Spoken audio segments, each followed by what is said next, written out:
Hi, and welcome to episode 62 of the iPhone Life podcast. I'm Donna Cleveland, editor-in-chief at iPhone Life magazine. I'm David Averbach, CEO and publisher at iPhone Life. And I'm Sarah Kingsbury, senior web editor at iPhone Life.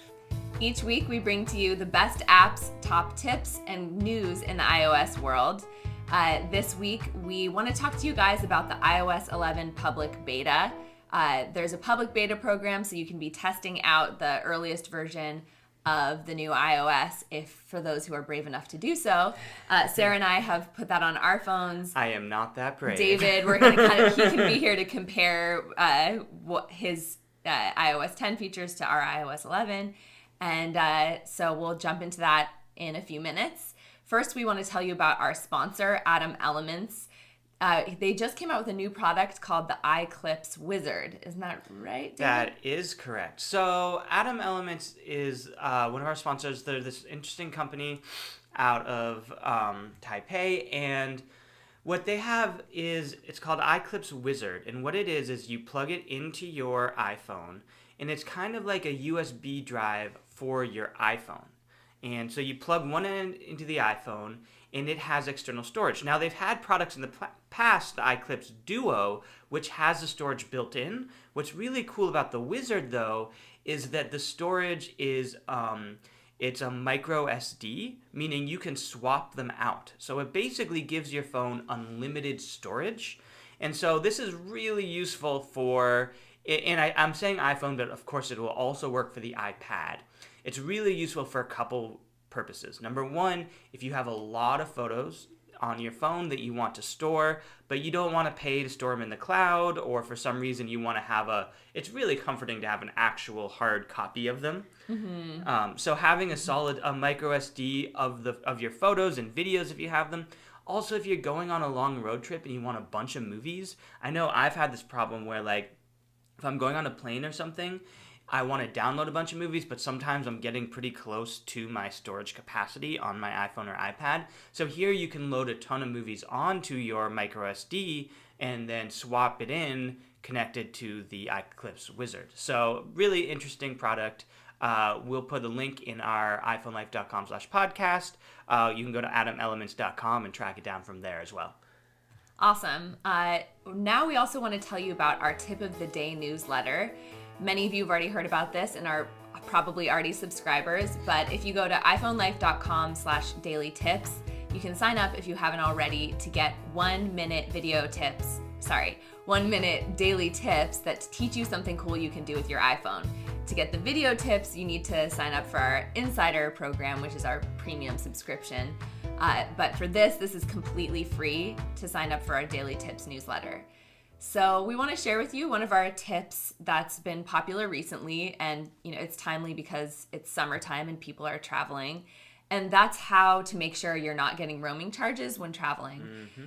And so to do this, you just go to your settings app on your iPhone, and at the top of the settings list, you'll see cellular, or it's near the top there, and you can just toggle off cellular from there, and that way if you're traveling internationally, you can only use your iPhone basically when you're connected to Wi-Fi for certain functions.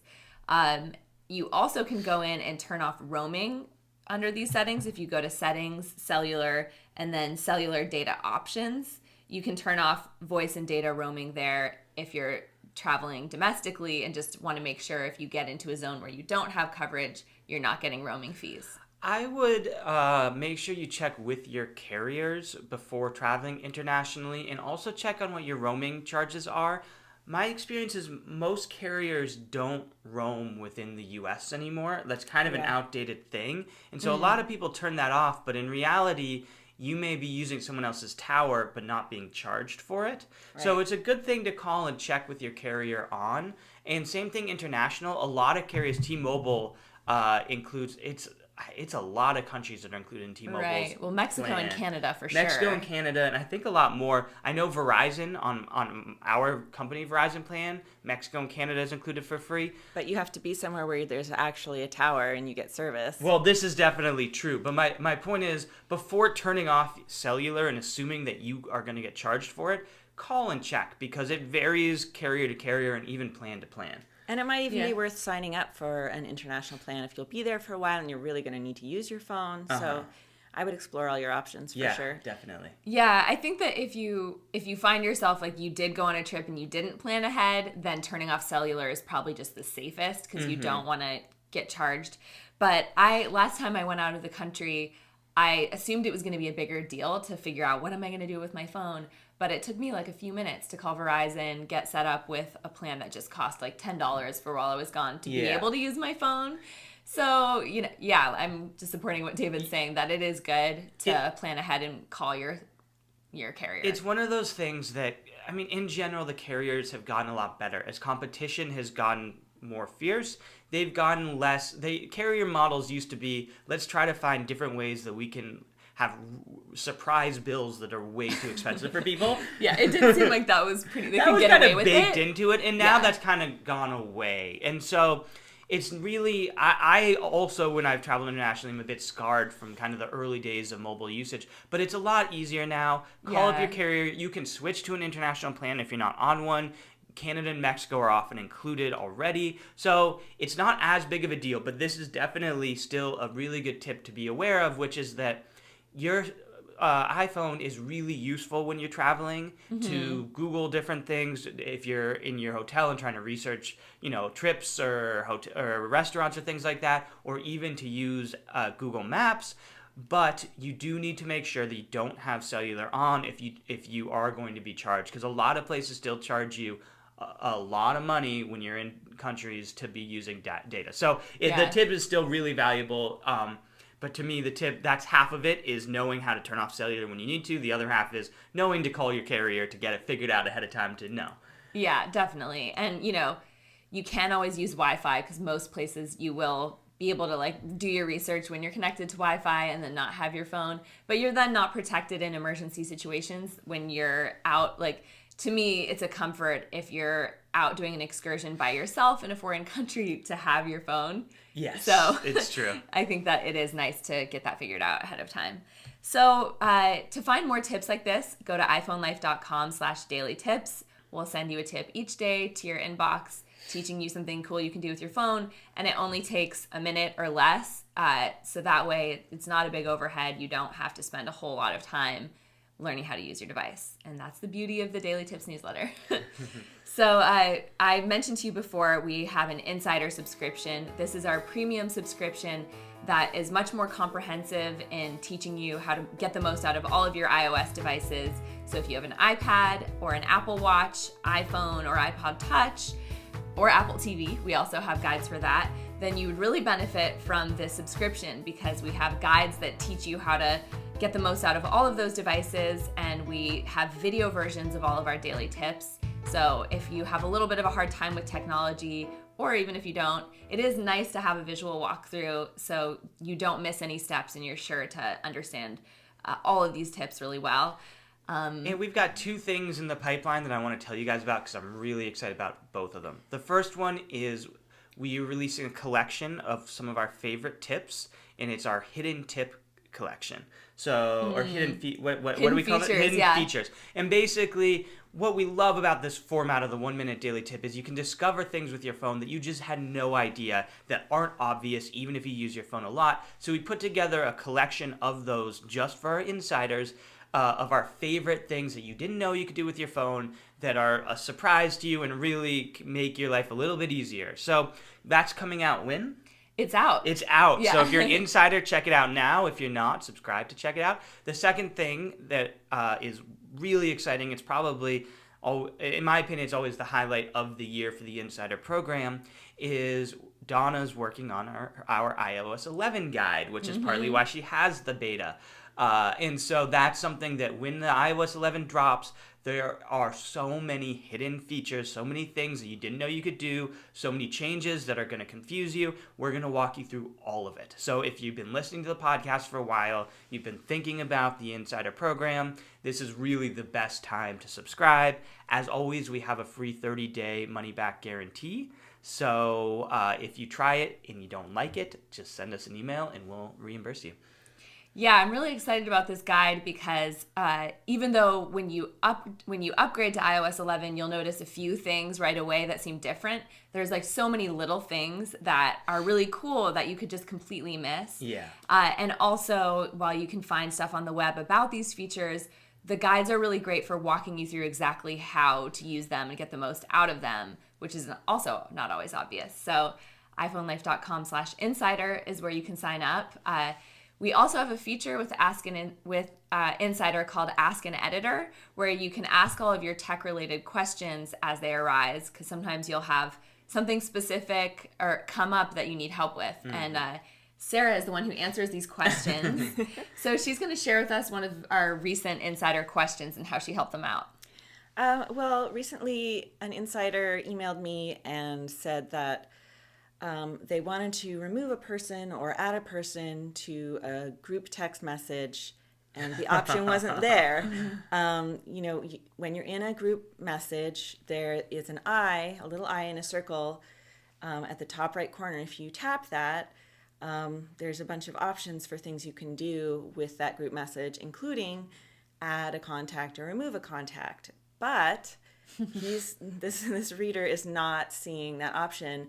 And unfortunately, that's because you can only do that with group iMessages. So you can also only name your group chats with iMessages. And by that you mean only people who have iPhones can use it, because iMessage is an Apple platform only. Not everyone with an iPhone uses iMessages, which I don't know why, but they don't. Yeah, that's true. But yeah, so only iPhone users or iPad, or even like you can send iMessages on your Mac, but people who are using Apple products and iMessages only. And this is why you should really only be friends. Interrupted me. I'm so sorry. I just had a really important joke. Only be friends with people who have iPhones. Go ahead, Sarah. So if you make the mistake of having friends who don't have iPhones, you can create group messages with them. But if you want to change the configuration, you basically have to start a new group message with one fewer person or one more person, however you want to do it. So you have to find out then who doesn't have the iPhone? I mean, it should be clear because usually text messages versus iMessages come through as green. Oh, yeah. I always forget to look at that. Like, it's such a basic thing. I believe it's, green for iMessage, blue for... I can check right now, actually, to figure this out. Yeah. But I think blue is iMessage, green is not. But I think in this case, the problem wasn't deliberately trying to remove people who have Android. The problem was because it was a group text that had both Android and iPhone, you couldn't go in and remove somebody. You had to start a new group text. Right. So that's how it works, unfortunately. So not totally helpful, but at least an explanation. Side note is that I'm starting to like Facebook Messenger, and they have great group chat features, so you might just want to use that instead. Interesting. There you go. What do you like about it more than iMessage? I like that you can customize your group messages. You can make like funny photos and color themes and things like that customized to your group. Rayanne, for our last issue, wrote a guide to Facebook Messenger. Interesting. And she included in our Best Apps issue, which is out right now. And she included a tip on how to start a group conversation. And when she was researching for that, Sarah, Rayanne, and Connor and I started a group chat. And so I wouldn't have done it otherwise, because I don't like in general how Facebook like shoves Messenger down our throats. Yeah. But this was helpful. Cool. Nice. Yeah. So if you want Sarah to help you with problems like this, go to iPhoneLife.com/insider and sign up for Insider. Now we want to get into iOS 11 public beta and tell you all about the features, because I know from talking at least to most of my friends, a lot of people do not use the beta unless they're just diehard Apple fans, because they don't want to risk anything weird happening to their phones, and that's probably smart. But if you're curious about all the new features and you are also debating whether to get the beta, we wanted to tell you about what you can get with iOS 11, and then also give you a few of our experiences of the trials and tribulations of iOS 11 to help you make that decision. So first should we share the problems? Yeah. I mean, I guess I haven't had a lot of problems. Something went wrong when I was creating you can create like social sharing now with your Apple Music account. and I think this is my fault, but something went wrong and I basically had to re-download my entire music library.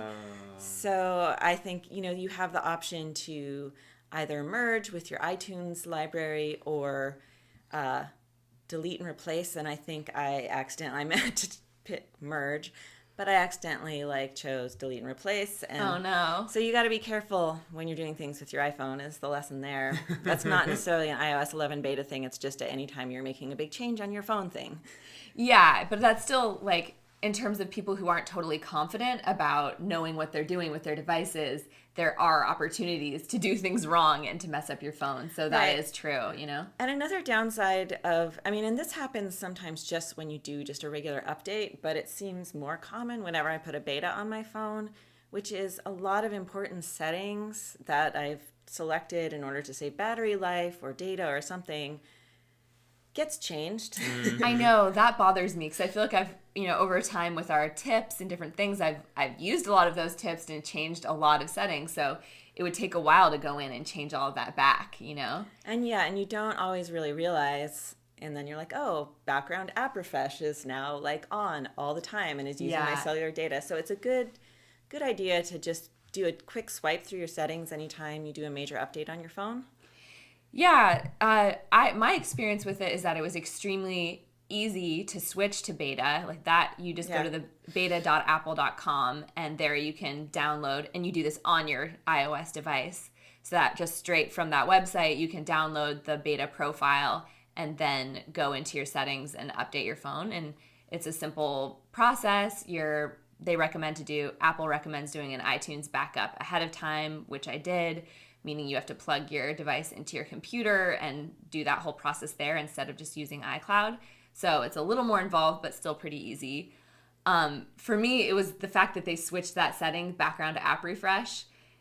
I noticed immediately that my phone was draining within half a day. And I have the iPhone 7 Plus, and so usually my device lasts probably 2 days. Mm-hmm. And so that was just really drastic, and I was really freaked out about it. I also think the beta 1 was way worse than the beta 2. Apple last week came out with the next iteration. I think they got rid of some of those issues. So changing that setting and getting the beta 2, I've been having a really good time with it now. But all these apps were crashing. It was really glitchy. Did you have any? I'm still having, some apps are crashing for me. I was just playing with my Apple Watch settings earlier today, and it kept crashing as I was changing different settings. And that was it's a little annoying. It's, pretty minor. Yeah. But if you want a device that works, really reliably, the beta program might not be for you. Yeah, I think apps crashing is a big one. Battery drain, especially if you have an older device. Now, since I have the 7 Plus, which the battery is amazing in, it hasn't been too bad. But if you have an iPhone 5S, that's the oldest device you can have and actually get the beta, you still might not want to put it on there. Also, third-party apps are not necessarily going to work properly because when the public release comes out in September, all of the developers will have their apps ready for iOS 11. Mm-hmm. But right now, that's not necessarily the case. Yeah. So I've had a few apps just not working properly that I rely on, and that's been probably the biggest downside in my mind. I think that's something that people don't really foresee or think about. But it can be kind of a big deal. Let me ask you this, because one of the reasons why I didn't upgrade this time around was last time I remember you guys had a little bit of a hard time getting off of the beta when the operating system kind of actually became stable. So when iOS 10 went from beta to real, it was you guys were stuck in this weird beta land. Well, that's been resolved. Oh, good. Yeah. Actually, I don't think that was a problem with iOS 10. It was really iOS 9 where it was, I lost months and months of data on my phone because you basically, to deregister from the beta program, you used to have to basically set your phone up again, delete that from your phone and then set it up again using the backup you made when you went on the beta program. Mm-hmm. So that'd be 3 months of data lost. Usually. Games that I'd gotten so many points, just and also because at that time I was much more involved in the actual writing of the tips versus, I have a sort of different role in that now.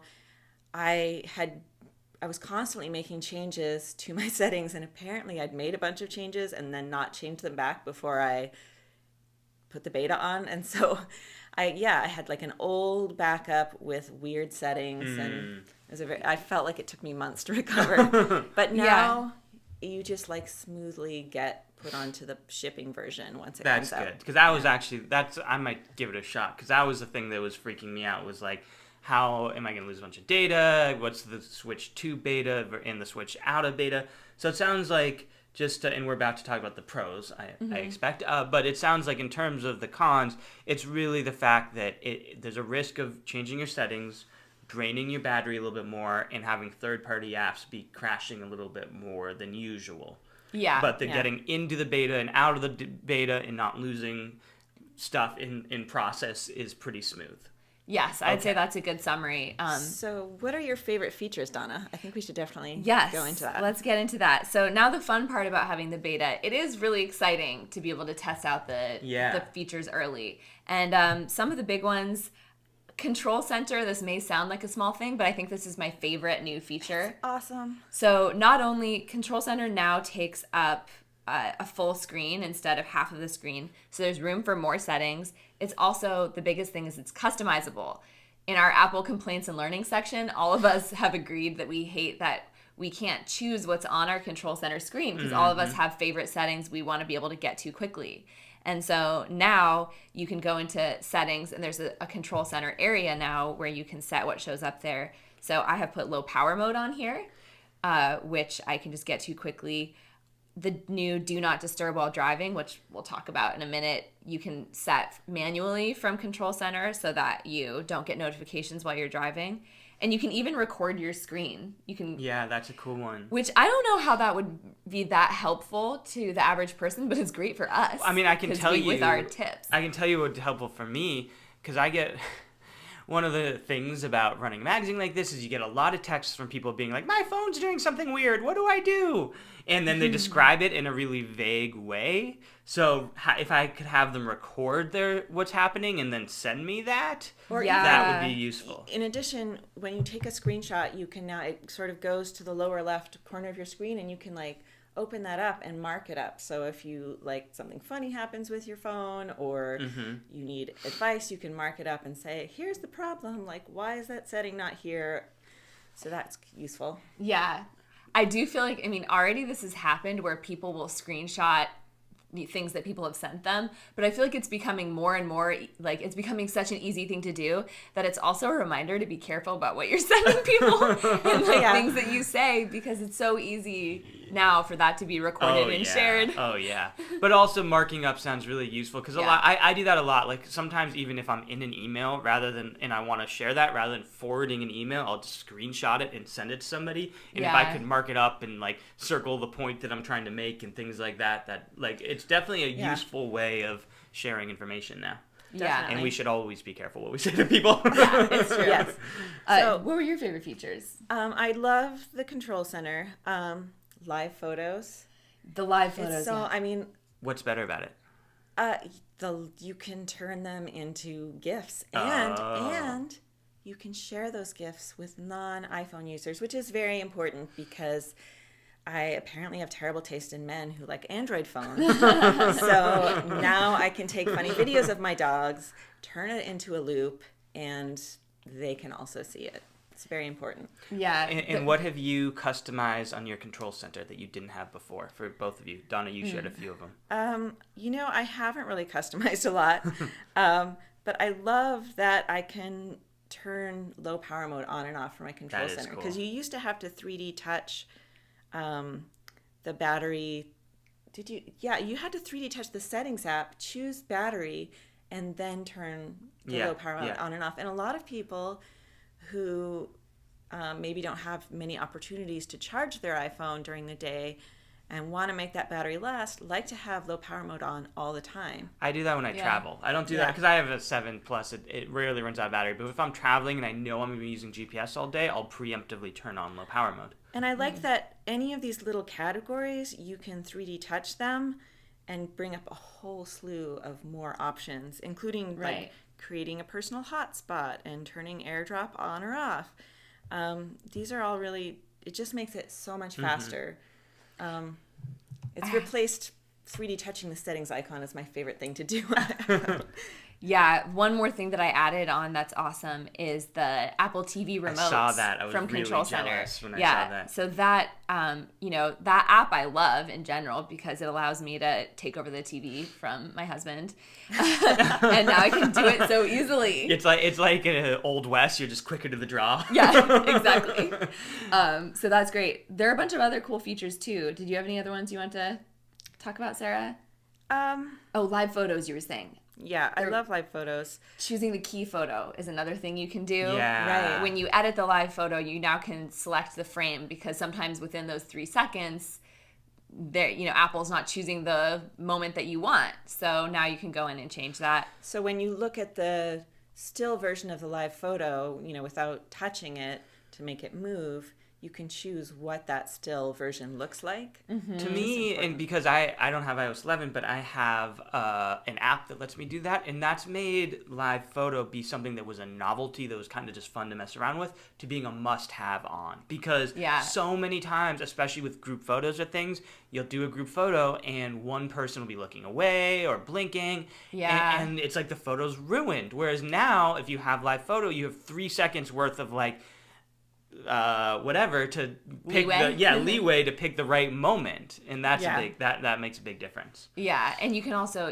as Sarah mentioned, you can loop the photos. You can also bounce, which this is my new favorite one because looping does a weird, I don't know how to describe it, like a blur almost at the end of the photo, which I don't like, whereas bounce just has moves those 3 seconds backwards and forwards, which for a lot of things. I tend to use bounce more. Yeah, like I had my 3-year-old nephew blowing out his birthday cake candles and just having him blowing them out and then moving back instead of looping. It worked better. Yeah. So that's fun. So I haven't tried the iPad features much, but I'm actually kind of thinking I'm going to get a new iPad this year instead of a new iPhone because the iPad Pro is so cool and because the features in iOS 11 are really exciting. So I think you've tried them, right? Yeah, tell me about them. But before we get into that, I think that's one of the things that's worth noting is just because we often have a lot of conversations in the office about this, and we write op-eds and tell you guys what we think. But something I've noticed in terms of our in-office conversations is something switched with iOS 11 where suddenly all of us became obsessed with getting a new iPad. Where up until now, even though we were kind of, at times we thought maybe it'd be worth it because they're a little faster, whatever. Definitely the consensus internally in the office is between the 10.5 inch iPad having the bigger screen, the same form factor, and the iOS 11, it really is a leap forward for the iPad. I'm excited. Yeah, it definitely is. And have you found that to be true, Donna? Yes, I have. And the biggest features that are awesome is drag and drop and the Files app. Those are making it so it's a lot easier to manage different projects you're working on. Basically, it makes your iPad way better for work and productivity. So drag and drop, you can press and hold photos or text, or there's basically a lot of things. With one finger, you press and hold, and then with the second finger, you tap other items that you want to drag and drop as well, and it will collect them together. So you'll see, that's cool. And then you can just drag it to where you want and drop it. And so that's something, it makes, still the iPad does not have a mouse, so that's going to be different than on your computer, but it does allow you to do those similar features that you have on your laptop where you can drag a bunch of files around, and that just makes it so much easier. Also, the split view multitasking is really a lot better too, right? Yeah, so if you use the app switcher, if you double press the home button to go to the app switcher, usually you would see a scrolling list of your apps the same as you would on your iPhone.